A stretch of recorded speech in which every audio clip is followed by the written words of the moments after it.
Selamat berjumpa dengan saya, Sugeng Adiwitoyo. Semoga kekuatan, kesehatan, senantiasa menjadi anugerah dari Tuhan Yang Maha Kuasa pada kesempatan ini kepada siapa saja yang hadir pada pertemuan yang sangat berbahagia ini. Terima kasih atas segala macam perhatian. Ya, pada kesempatan ini kita akan membuka sebuah ruang baru, yaitu crash program of story create. Jadi program kilat pembuatan cerita. Luar biasa. Program kilat pembuatan cerita. Mengapa harus menjadi program kilat? Karena dalam studi drama mata kuliah pembuatan cerita itu 1 semester, tapi untuk dramaturgi hanya 3 kali tatap muka harus sudah selesai. Ini perkaranya menjadi program kilat crash program of story created. Nah, menikah menjadi sebuah keharusan dari mata kuliah dramaturgi. Prosesnya bagaimana? Ini pertanyaan yang sangat mendasar untuk bisa kita jalani. Sekali lagi karena ini merupakan sebuah crash program kilat yang di dalam hal ini maka berisi tentang pelatihan. Maka yang harus dilalui latihan-latihan itu, maka tahapan demi tahapan harus dipahami secara baik. Tahapan yang pertama apa? Tahapannya yang pertama adalah menjaring fakta. Kok tahu-tahu menjaring fakta, memangnya yang mau digarap itu apa? Faktanya tentang apa? Apakah kita akan membuat satu tema tertentu? Pasti kita akan diikat oleh tema tertentu di dalam satu pembuatan cerita. Lantas 2018 mau kemana? 2018 mau kemana?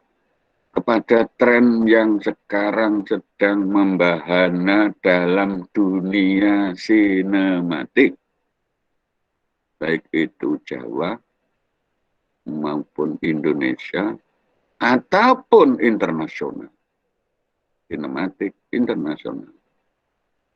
Seperti apa yang berkembang pada dekade akhir-akhir ini? Yang berkembang adalah science fiction, fiksi sains. Nah, sainsnya orang Jawa apa? Sains itu apa? Pasti ilmu pasti. Oh, bukan. Bisa saja humaniora, bisa saja ilmu sosial, bisa saja ilmu pasti.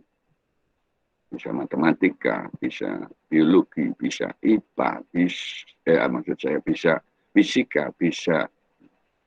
Apakah orang Jawa bisa juga di dalam hal ini semua yang untuk fisika, biologi, kimia, dan semacamnya? Sangat bisa. Sangat bisa. Apakah orang Jawa akan hadir juga dalam geologi? Oh, bisa. Apakah orang Jawa akan bisa hadir dalam meteorologi? Bisa. Jauh lebih bisa daripada orang Indonesia. Di geologi Indonesia Jawa, geofisika Jawa sudah berjalan beratus-ratus tahun yang silam. Ini menjadi sebuah kebanggaan kita, tetapi sekali lagi tidak ada yang membanggakan, apalagi memuliakan. Maka dari itu gerakan fetis, ya, gerakan Buddhism itu Japanese culture menjadi sebuah keharusan. Siapa mahasiswa bahasa Jawa. Aktornya siapa? Mahasiswa bahasa Jawa. Tinkernya siapa? Mahasiswa bahasa Jawa. Pemikirnya. Aktornya siapa? Mahasiswa bahasa Jawa. Apalagi yang berada di dunia pendidikan. Pendidikan bahasa Jawa harus menjadi playmaker dalam hal memuliakan budaya Jawa.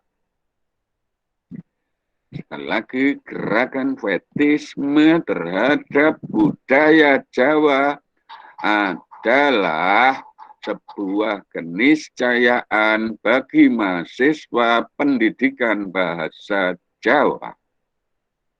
Bukan lantas yang sebaliknya. Melakukan teror-teror terhadap kehidupan kebudayaan dewasa ini. Seperti dilakukan oleh banyak kelompok dominan atau kelompok mayoritas yang sangat tidak memberi kesempatan kebudayaan Jawa untuk hidup. Ini adalah satu persoalan yang hadir di tengah-tengah kita yang harus kita sadari dalam kerangka membuat cerita adalah menjaring fakta-fakta tentang sosial budaya Jawa. Ini tahap nomor 1 saya melekkan ke arah yang satu itu tadi, yaitu gerakan fetisme terhadap budaya Jawa oleh mahasiswa pendidikan bahasa Jawa. Dan lagi kalau saya menggunakan istilah yang muluk-muluk bukan berarti sebuah kata hiperbolis yang sangat-sangat bombastis, tetapi ini semua adalah pola-pola dari gerakan-gerakan dalam ruang-ruang aktor-aktor sosial dalam rangka masa depan budaya Jawa. Yang kedua adalah menggiring opini. Sekali lagi, tahapan yang kedua adalah menggiring opini. Dicatat baik-baik bahwa opini kita tentang budaya Jawa apapun bentuknya selalu diarahkan oleh kelompok-kelompok dominan atau kelompok mayoritas pada satu posisi negatif. Oleh sebab itu, gerakan kita menggiring opini meletakkan budaya Jawa sebagai satu bentuk yang positif. Yang positif. Bisakah dicontohkan di dalam hal yang semacam ini? Banyak sekali contoh-contoh sinema Indonesia yang sangat-sangat melecehkan budaya Jawa. Seperti apa? Seperti keris. Seperti apa? Seperti mitigasi bencana dengan segala macam bentuk dan cara yang dilakukan oleh orang-orang Jawa, baik pada masa lalu maupun pada yang terjadi pada saat ini. Ataukah pada kelompok yang lain juga terjadi juga semacam ini? Tampaknya tidak berbeda. Artinya begini. Apakah Betawi juga dilecehkan? Ya. Apakah Sunda juga dilecehkan? Ya. Apakah Madura juga dilecehkan? Sangat. Apakah yang ada di Toraja juga? Iya, sangat. Ketika berbicara tentang mitigasi bencana, mitigasi bencana, disaster, mitigation, sama saja juga anggap yang semacam itu. Sangat-sangat kita dilecehkan. Budaya Jawa juga dilecehkan. Siapa yang melecehkan? Saya tidak tahu. Ada kelompok-kelompok dominan yang dengan sengaja mengatakan, baik itu dengan label agama maupun label-label yang lain. Misalkan, ada yang dengan sengaja menyelenggarakan untuk mitigasi bencana yang dinamakan tsunami di wilayah pantai selatan di sekitar Jawa Timur yang dimungkinkan terjadi oleh meteorologi dan geofisika. Kemudian di beberapa tempat diselenggarakan sebuah perhelatan besar berupa sesaji larung. Ada kelompok dominan yang mengatakan bahwa hal yang semacam ini musyrik. Ada yang mengatakan syirik. Ada yang mengatakan bahwa itu adalah pekerjaan tidak rasional. Dan ini adalah pelecehan terhadap budaya Jawa. Sudah, kalau sudah bermerek-merek kelompok mayoritas, maka Jawa habis. Demikian halnya pada sinetron-sinetron yang selalu memenangkan tasbih daripada keris. Kalau ada sinetron yang berinisial, entah itu berbunyi ilahi, rahasia ilahi, takbir ilahi, dan semacamnya, ini adalah satu hal yang sangat-sangat krusial di dalam belahan produksi-produksi sinema Indonesia pada saat ini. Demi sebuah uang, maka ideologi yang lain akan hancur. Ideologi yang lain yang apa? Adalah fetisme terhadap budaya lokal. Yaitu dalam hal ini adalah budaya Jawa. Ini adalah kecelakaan besar yang tidak terjadi di Jepang, tidak terjadi di India, tidak terjadi di Cina yang begitu besar. Di Jepang, restorasi Jepang sejak itu selalu melembagakan yang namanya kekaisaran Jepang harus menjadi panglima utama untuk melakukan sebuah pengembangan budayanya. Inilah kelebihan dari kerajaan-kerajaan besar semacam Jepang, semacam Uni Emirat Arab, semacam Belanda, semacam Italia, atau negara-negara yang lain yang dalam sebuah gabungan bentuk negara kerajaan. Inggris semacam itu, ya. Inggris, United Kingdom, itu dengan segala macam kekuatannya, bahwa kerajaan Inggris adalah pembangun peradaban. Perdana Menterinya bagaimana? Membangun pemerintahan yang bersih dan berwibawa. Pembangun peradabannya siapa? Raja. Jelas. Pekerjaannya konkret. Sementara kita ngos-ngosan dalam urusan untuk membangun budaya. Karena apa? Karena kerajaan kita sudah habis semuanya. Kendati pun ada daerah istimewa Yogyakarta, ompong. Ada daerah istimewa Aceh, lebih ompong lagi. Kemudian ada daerah istimewa yang lain barangkali lebih lagi. Ini adalah satu persoalan-persoalan di tengah-tengah kita yang saya berharap besar bahwa menggiring opini inilah yang menjadi sebuah pekerjaan sentral gerakan mahasiswa pendidikan bahasa Jawa untuk memuliakan budaya Jawa. Sekali lagi, untuk memuliakan, untuk melalui budaya Jawa. Di sinilah adalah sebuah pekerjaan besar yang harus diniatkan dengan ketulusan dan semangat juang yang sangat tinggi demi masa depan budaya Jawa. Sekali lagi, pada tahap kedua ini, mari secara bersama-sama dengan saya menggiring opini. Sekali lagi, menggiring opini. Menjaring fakta, silahkan Anda berkacamata besar untuk segera melihat dengan jelas apa yang terjadi. Apakah persoalan tackling of pandemic,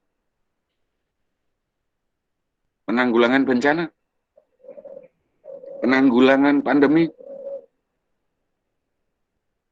nangani pagebluk, yang sudah saya banyak ceritakan tentang persoalan ini, bagaimana logika Jawa menangani pagebluk. Sudah banyak ketika pengalaman di Erlangga, pengalaman Sri Aji Jayabaya, kemudian ada pengalaman Brawijaya, kemudian pengalaman dari Sultan Agung, sampai yang terakhir adalah pengalaman dari Pangeran Panembahan Senopati. Sudah. Ini semua adalah menginspirasi kita ke arah, maksud saya, tackling of pandemic.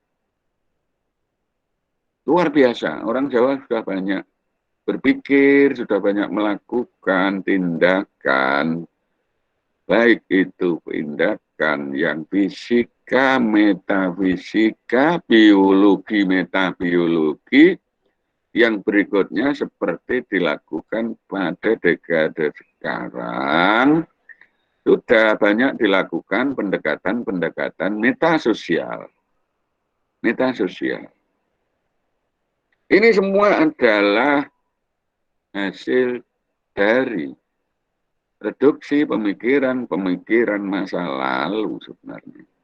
Tetapi sekali lagi, ketika kita mencuatkan Jawa di dalam hal ini, maka selalu saja ada kelompok-kelompok dominan yang mengatakan tidak rasional. Berikutnya, tidak selaras dengan ajaran agama tertentu. Ini adalah satu persoalan-persoalan yang harus kita lawan. Sekali lagi, kita lawan. Kita imbangi dengan sebuah opini baru tentang pemuliaan budaya Jawa, tentang pemuliaan science of Japanese.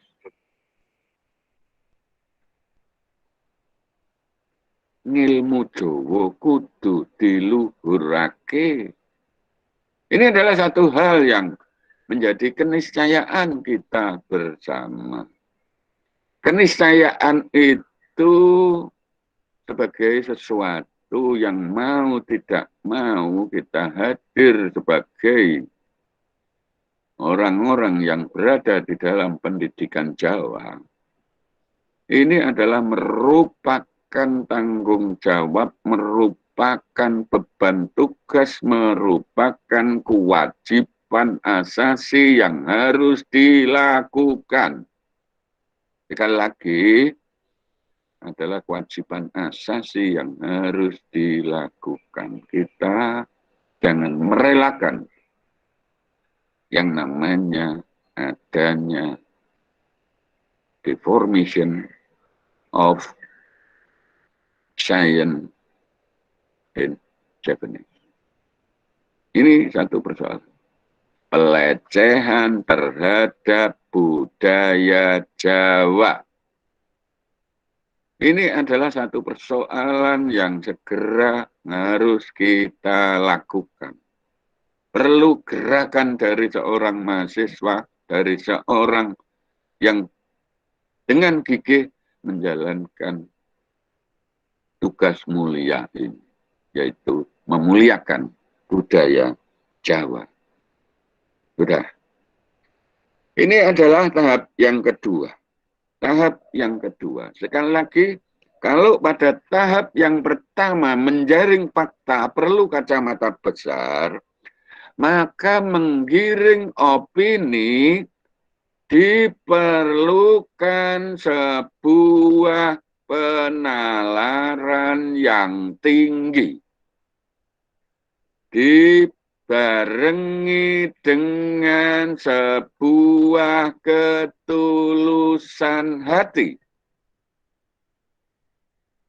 Silakan paham-paham yang lain singkirkan pada diri Anda. Singkirkan. Ada yang berpaham Muhammadiyah kemudian tidak suka dengan budaya daerah, budaya tradisional. Muhammadiyah sudah merevisi atas segala macam kekeliruan dan kesalahan itu dengan menghadirkan lembaga seni, budaya, dan olahraga setelah Muktamar ke-10 di Bali. Jangan khawatir, siapa yang Muhammadiyah nanti saya jelaskan. Atau dari kelompok-kelompok yang lain pada sekte-sekte di dalam wilayah agama Katolik yang akan berbicara tentang Kalvinisme, atau pada kelompok yang lain yang juga mengutamakan persoalan-persoalan ke arah hubungan vertikal dengan Tuhan, kemudian melupakan dalam urusan keduniawian dengan urusan budaya. Nanti saya akan jelaskan melalui rekonsiliasi 1967. Saya akan jelaskan. Pastor-pastor saja saya jelaskan, apalagi Anda. Oke. Kita tinggalkan pada tahap yang kedua, yaitu menggiring opini. Sekali lagi, di sini bukan hanya kebutuhan penalaran yang tinggi saja, tetapi dengan ketulusan hati untuk merelakan paham baru yang saya kumandangkan ini adalah menjadi sesuatu keniscayaan buat Anda semuanya, yaitu memuliakan budaya Jawa, memuliakan ilmu Jawa, science fictionnya Jawa, sainsnya Jawa, ya, untuk dihidupi dan dihidupkan. Dihidupi dan dihidupkan. Tolong digarisbawahi pada kata dihidupi dan dihidupkan. Ya, jangan nanti dianggap itu sama, supaya Anda tahu persis bahwa nanti skenario yang akan Anda buat itu betul-betul menghidupi dan menghidupkan. Menghidupi dan menghidupkan. Sekali lagi, ilmu Jawa, budaya Jawa sudah banyak dibunuh oleh sutradara-sutradara yang haus dengan urusan perut, urusan ekonomi, urusan dan semacamnya. Itu. Yang berikutnya mari kita berkembang ke arah yang satu ini pekerjaan yang luar biasa dalam penyusunan yang dinamakan cerita. Yaitu apa? Yaitu mengembangkan imajinasi. Mengembangkan imajinasi. Apakah dasarnya dari fakta? Boleh. Apakah dasarnya dari sebuah kekhayalan yang tidak mungkin terjadi? Boleh. Apakah dasarnya dari sains yang lain? Boleh. Dari mana saja boleh, berimajinasi dari mana saja boleh. Dari sebuah keterangan yang saya berikan, silakan. Dari keterangan orang lain yang pernah mengatakan kepada diri Anda, boleh. Dari firman Tuhan, boleh. Silakan. Sinilah, imajinasi tidak sekedar sebuah khayalan belaka, tetapi penuh dengan makna. Supaya penuh dengan makna bagaimana? Isilah ilmu. Ilmu apa? Silakan Anda mencari tahu. Nah, tidak lagi kepada rumput yang bergoyang, tetapi banyak sekali tentang sumber-sumber ini. Serat-serat karya sastra Jawa yang begitu melimpah sudah menjadi sumber ilmu Jawa. Tentang apa? Silakan Anda cari tahu, Anda mau memfokuskan pada ilmu tentang apa? Ilmu tentang ketuhanan? Silakan. Sudah banyak bercerita. Serat-serat Jawa, karya sastra Jawa zaman Jawa Baru saja sudah banyak bercerita tentang itu. Atau tentang hubungan manusia dengan manusia. Atau manusia dengan Tuhan. Atau tentang Tuhan sekalipun. Seperti apa orang Jawa menggambarkan tentang Tuhan? Cukup dengan sing ngecet Lombok. Oh tidak.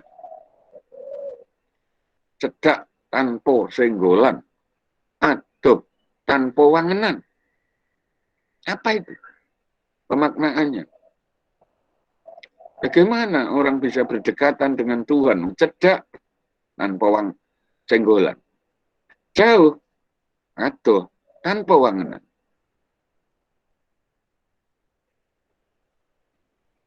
Murub tanpa pinedaan. Murub tanpa pinedaan. Tuhan itu bercahaya tetapi tidak akan membakarmu. Menurut konsepsi Jawa semacam itu.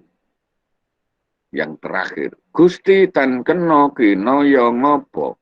Tidak bisa diumpamakan apa saja, tidak bisa diibaratkan apa saja, tidak bisa diumpamakan apa saja, tidak bisa diandaikan. Apakah ini sebuah gambaran yang sangat mustahil? Tidak bisa digambarkan semacam ini? Apakah ini adalah kemustahilan? Ada orang yang mengatakan, menafsirkan semacam itu. Tetapi di belahan yang lain selalu saja ada ungkapan seperti tadi. Murub tanpa pinedaan.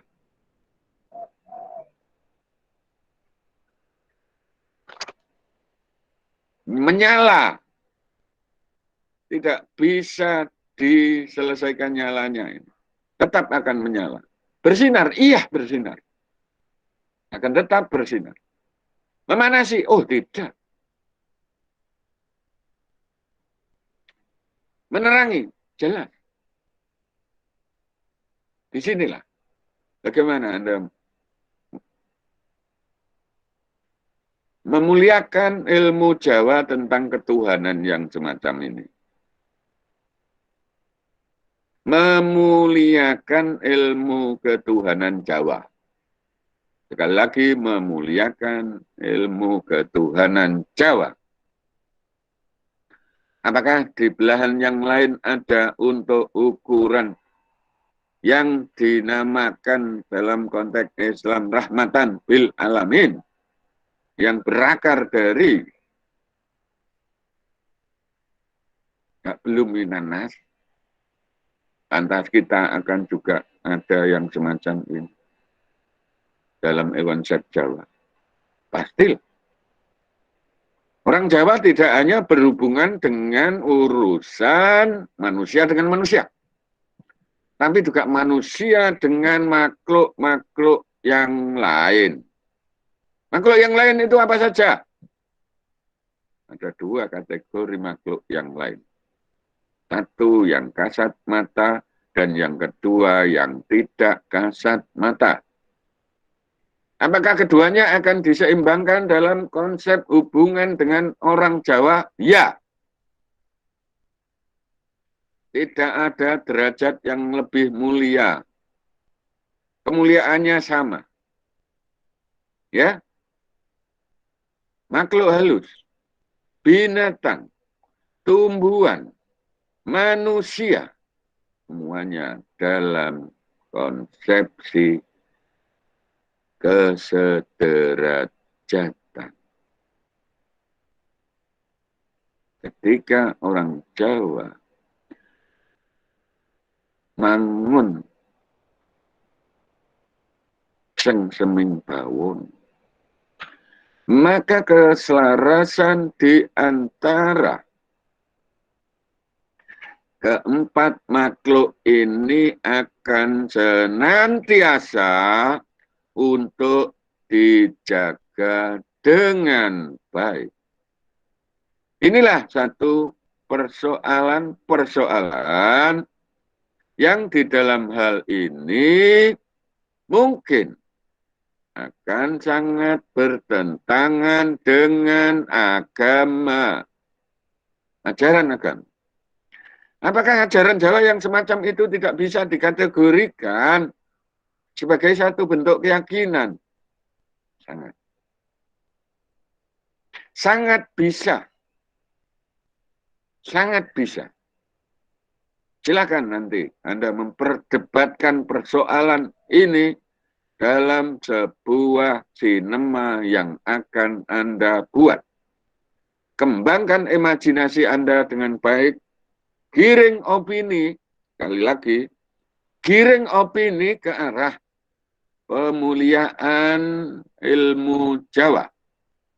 Dan jangan lupa jaring fakta-fakta dalam keseharian Anda yang menyangkuti perkara yang semacam ini dalam satu pemikiran yang sangat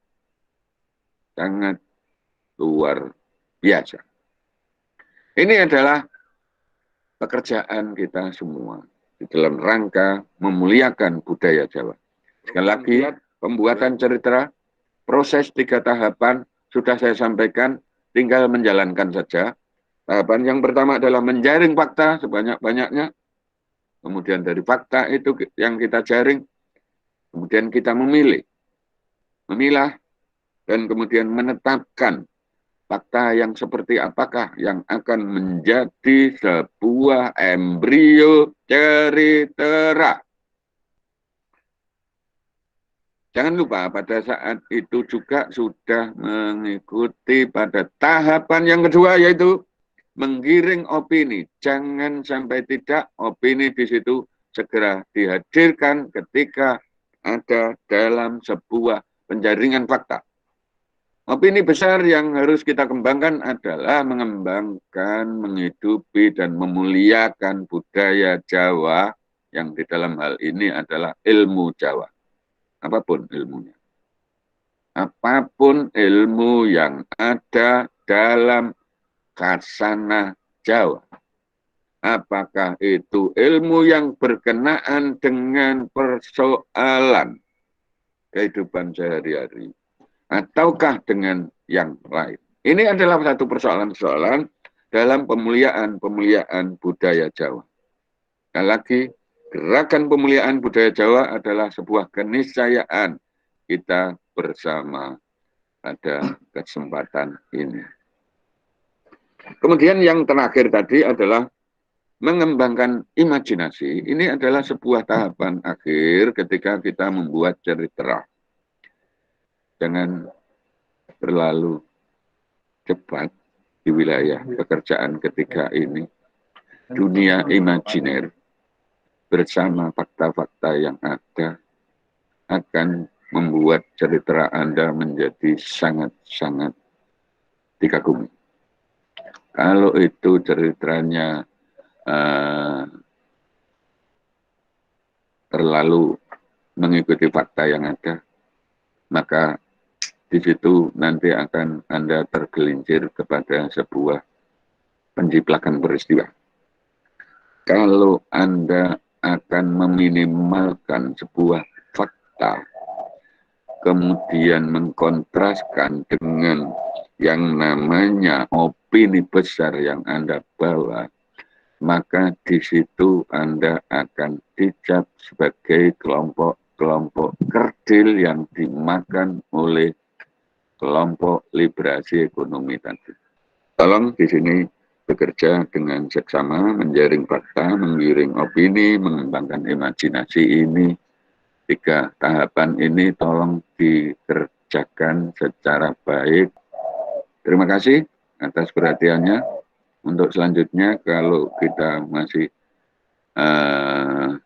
ada yang belum paham dari apa yang saya sampaikan, silakan untuk menanya, mempertanyakan, atau bahkan menghujat juga boleh, nggak apa-apa. Silakan.